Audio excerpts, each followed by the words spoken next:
everyone. My name is Catherine Lewis, and today I will share a bit of my literacy autobiography and how my early experiences formed my relationship with language.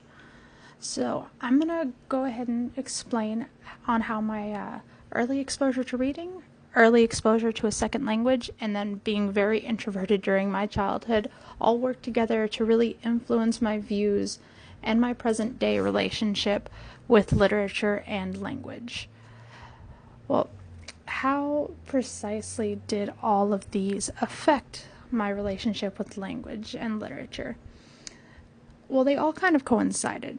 So, to start, because I was exposed to reading at such an early age, by the time that I'd started kindergarten, I was already well ahead of many of my peers, and as far as literacy.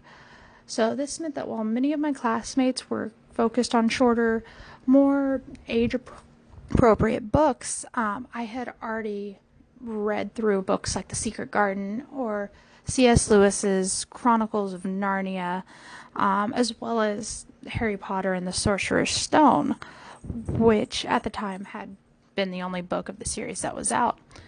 And I was already gaining proficiency in Spanish as well, thanks to being able to spend many of my summers during my childhood visiting San Miguel de Allende in Mexico, which meant that I was also ahead of most of my fellow Spanish immersion classmates who were still learning the basics.